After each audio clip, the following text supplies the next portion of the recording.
Bacaan dari Kitab Ulangan. Sekali peristiwa, Musa berkata kepada bangsanya, "Seumur hidup hendaknya engkau dan anak cucumu takut akan Tuhan Allahmu, serta berpegang pada segala ketetapan dan perintahnya yang kusampaikan kepadamu. Dan supaya lanjut umurmu, dengarlah hai orang Israel. Lakukanlah ketetapan dan perintah itu dengan setia, supaya baiklah keadaanmu, dan supaya kamu menjadi sangat banyak, seperti yang dijanjikan Tuhan Allah nenek moyangmu kepadamu di suatu negeri yang berlimpah-limpah susu dan madunya. Dengarlah hai orang Israel, Tuhan itu Allah kita, Tuhan itu esa. Kasihilah Tuhan Allahmu dengan segenap hati, dengan segenap jiwa, dan dengan segenap kekuatanmu. Apa yang kuperintahkan kepadamu pada hari ini, haruslah engkau perhatikan." Demikianlah sabda Tuhan. Syukur kepada Allah.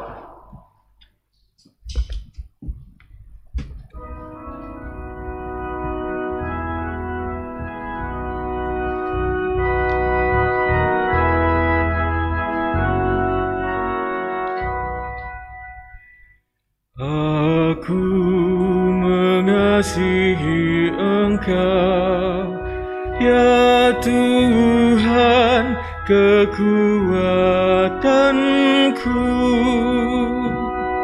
Aku mengasihi Engkau, ya Tuhan, kekuatanku. Aku mengasihi Engkau, ya Tuhan, kekuatanku. Ya Tuhan, bukit batuku, kubu pertahanan dan penyelamatku.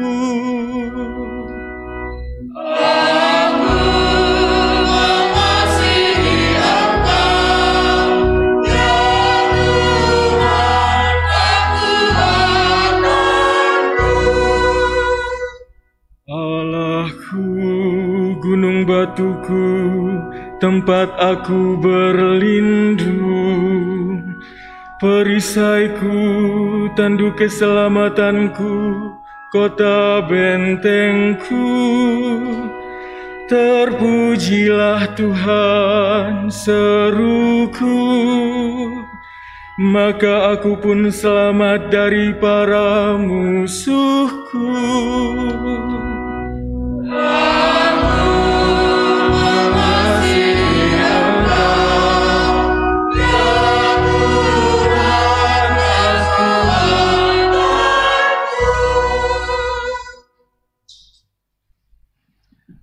Bacaan dari surat kepada orang Ibrani. Saudara-saudara, dalam jumlah yang besar kaum Lewi telah menjadi imam, karena mereka dicegah oleh maut untuk tetap menjabat imam. Tetapi Yesus tetap selama-lamanya, maka imamatnya tidak dapat beralih kepada orang lain. Karena itu, Yesus sanggup juga menyelamatkan dengan sempurna semua orang yang demi Dia datang kepada Allah. Sebab Ia hidup lestari untuk menjadi pengantara mereka. Imam agung seperti inilah yang kita perlukan, yakni saleh, tanpa salah, tanpa noda, yang telah terpisah dari orang-orang berdosa dan ditinggikan mengatasi segala langit, yang tidak seperti imam-imam besar lain, yang setiap hari harus mempersembahkan kurban untuk dosanya sendiri, dan sesudah itu barulah untuk dosa umatnya. Hal itu sudah dilakukan Yesus satu kali untuk selama-lamanya, yakni ketika Ia mempersembahkan dirinya sendiri sebagai kurban. Hukum Taurat menetapkan orang-orang yang diliputi kelemahan menjadi imam agung. Tetapi sesudah hukum Taurat itu diucapkanlah sumpah yang menetapkan anak yang sudah sempurna sampai selama-lamanya menjadi imam agung. Demikianlah sabda Tuhan. Syukur kepada Allah.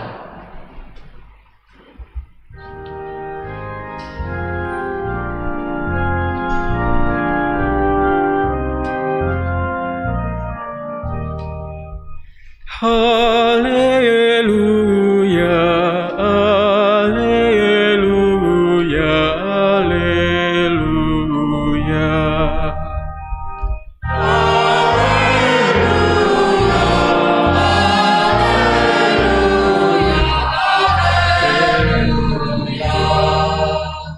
Jika seorang mengasihi aku, ia akan menuruti firman-Ku. Bapa-Ku akan mengasihi dia, dan kami akan datang kepadanya. Haleluya,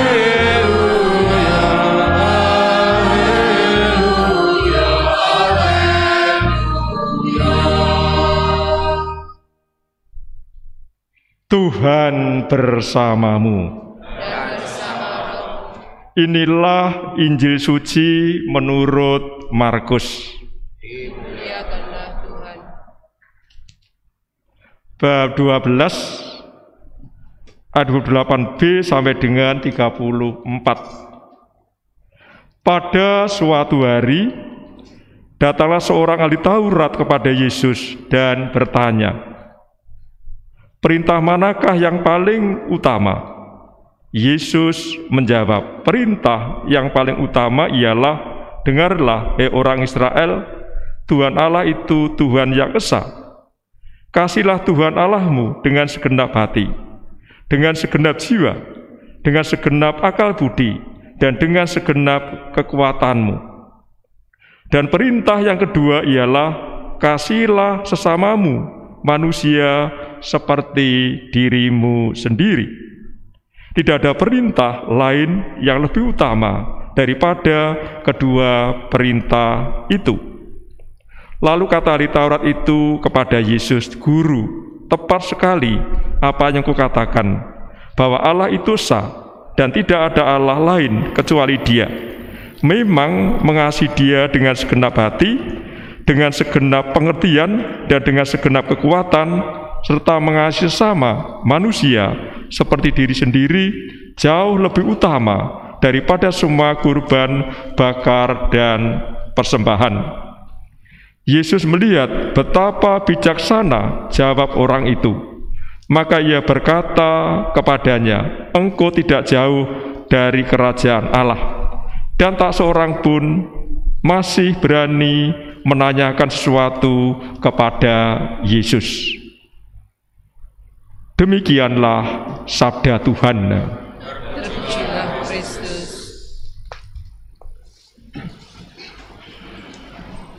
Untuk menangkap pesan Injil yang baru kita dengar tadi, saya bantu dengan dua pertanyaan. Yang pertama, siapa para pelakunya? Yang pertama, siapa para pelakunya? Dan yang kedua, apa kata kuncinya? Apa kata kuncinya? Mari kita lihat dan kita renungkan satu persatu. Para pelakunya ada Yesus. Tentu ada 12 rasul, bila pun tidak begitu nampak. Kemudian ada ahli Taurat. Minimal kita ingat dua, ada Yesus dan ada ahli Taurat. Kata kuncinya, teks atau kisah bicara tentang pertanyaan ahli Taurat pada Yesus, perintah yang paling utama. Perintah yang paling utama. Kemudian diberi penegasan bahwa ahli Taurat tidak jauh dari kerajaan Allah. Mengapa? Karena ahli Taurat mengetahui perintah utama dalam kehidupan.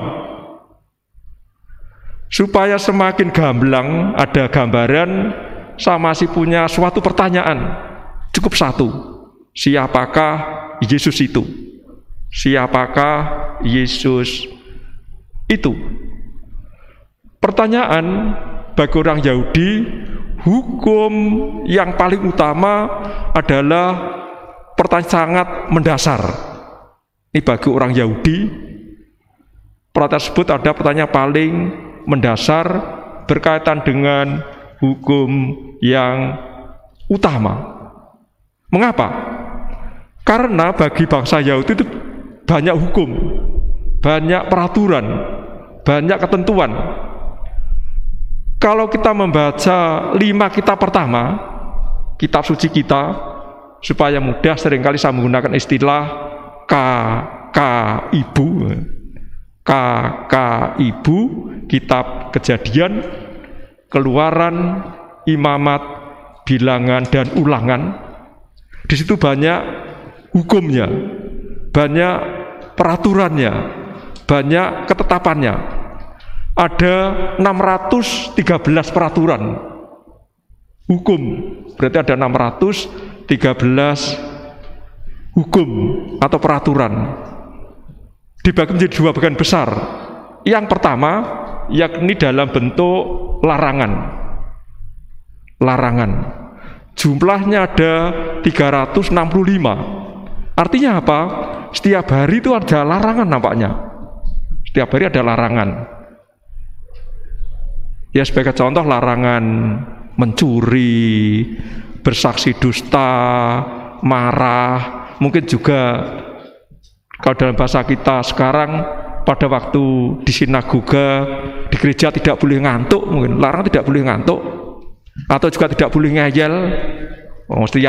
Tiap hari mungkin satu-satu itu peraturannya berkaitan dengan larangan. Kemudian yang kedua dalam bentuk anjuran, itu ada 248 dalam bentuk anjuran. Dari latar belakang inilah maka ahli Taurat bertanya, yang paling utama itu mana atau apa? Tentu tidak mudah dijawab berkaitan dengan pertanyaan hukum yang paling utama. Apa jawaban Yesus? Hukum yang paling utama yakni mencintai Tuhan, mencintai Allah.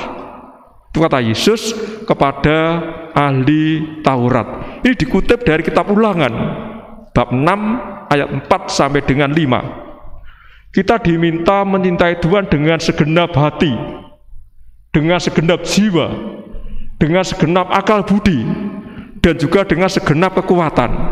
Artinya apa? Untuk mencintai Tuhan tidak mudah. Tidak cukup dengan terharu, tidak cukup dengan perasaan, ternyata harus menggunakan akal budi juga menggunakan seluruh kekuatan.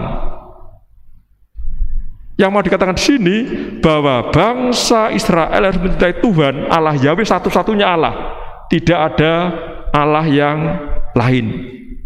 Ini mau dikatakan dalam kisah Injil tadi, bangsa Israel harus mencintai Allah satu-satunya Allah, hanya Allah Yahweh. Persoalannya, bagaimana kita harus mencintai Allah? Tentu tidak mudah. Pada zaman Yesus juga zaman kita ini.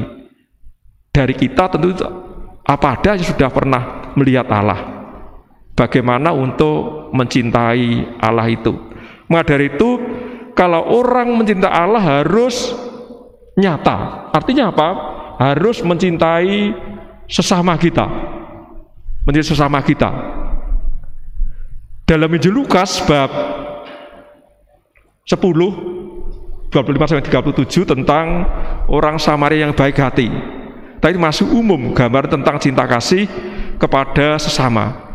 Tapi yang mau saya katakan, di situ ternyata ada 10 kata kerja yang dilakukan oleh orang Samaria yang baik hati dalam ayat sebelumnya, pada waktu ada orang yang dirampok, tergeletak, setengah mati.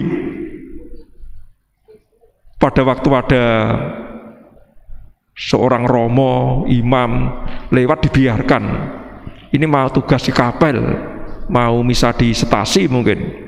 Nah, kalau saya membantu orang sakit, jangan terlambat nanti misa saya yang kedua atau yang ketiga. Yang kedua mungkin kasihan imam atau katekis, saya cepat-cepat mengirim komuni, jalan saja. Kemudian ada orang Samaria. Di situ ada 10 kata kerja. Ia melihat orang tergeletak, kemudian tergerak hatinya. Setelah itu melangkah mendatangi, kemudian membalut luka-lukanya, disiram dengan minyak dan anggur, kemudian dinaikkan ke keledai tunggangannya, dibawa ke penginapan, ngejaman sekarang rumah sakit atau poliklinik atau ke dokter. Ia membayar 2 dinar, kalau nanti kurang 2 hari lagi akan saya bayar. Ada 10 kata kerja. Berarti mulai melihat gerak, bukan ngeyel. Yang kerja ternyata kaki, tangan, dan hati, bukan mulut ternyata. Suatu yang luar biasa dilakukan oleh orang yang punya hati, perhatian kepada samanya, yang digambaran orang Samaria yang baik hati. Di sini artinya apa?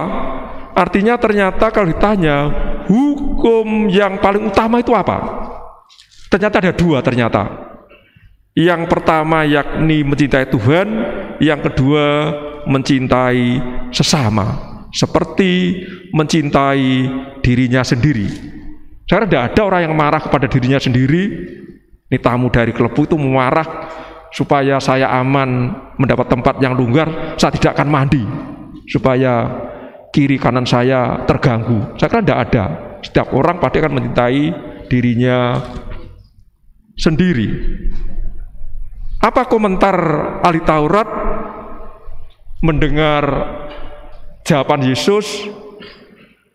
Memberi penegasan, memang benar Tuhan Yesus bahwa mencintai Allah dengan segenap hati, dengan segenap jiwa, dengan segenap akal budi, dengan segenap kekuatan lebih utama, lebih hebat dibandingkan dengan kurban persembahan, kurban bahkan yang dikatakan oleh ahli Taurat. Apa komentar Yesus? Bahwa orang ini tidak jauh dari kerajaan Allah. Ahli Taurat ini tidak jauh dari kerajaan Allah. Hanya itu komentar Yesus berkaitan dengan ahli Taurat yang mengetahui hukum yang utama. Hukum yang utama. Pesan apa untuk kita? Apa yang bisa kita renungkan? Yang bisa kita renungkan bahwa hanya Markus nampaknya yang mengutip secara utuh dari kitab Ulangan bab 6 ayat 4 sampai dengan 5. Mencintai Tuhan dengan tadi hati, jiwa, akal budi, dan kekuatan. Artinya apa? Bahwa artinya kalau kita merenungkan hidup kita, Allah itu sudah mencintai kita terlebih dahulu sebelum kita mencintai Allah. Allah lebih dahulu mencintai kita. Ini penting untuk kita semua, supaya semakin gamblang bisa kita renungkan sahabat itu dengan kisah pendek dari judul yakni kebijaksanaan Allah. Ada seorang bapak, sebut saja namanya Daniel Tony. Daniel Tony itu dikandani Waton Muni. Itu Daniel Tony. Mungkin yang ngeyel itu orangnya. Ini sisi lain. Dari satu sisi yang lain ternyata Daniel Tony orangnya sangat bijak dan saleh. Sangat bijak dan saleh. Pada suatu hari karena musim kemarau menjelang musim penghujan, bulan November semacam ini udaranya panas. Udaranya panas. Maka setelah makan siang, Pak Tony tadi istirahat sejenak di depan rumah. Kebetulan ada lincah ya, tempat untuk duduk, untuk istirahat, untuk tidur-tiduran itu. Di atasnya itu, di situ ada pohon mangga. Pohon mangga. Sambil duduk, sambil layah-layah melihat mangga di atas. Merenung dan juga bertanya. Pak Tony itu yang nampak saleh dan bijak itu. Allah itu betapa bodohnya. Itu kata Pak Tony dalam hatinya.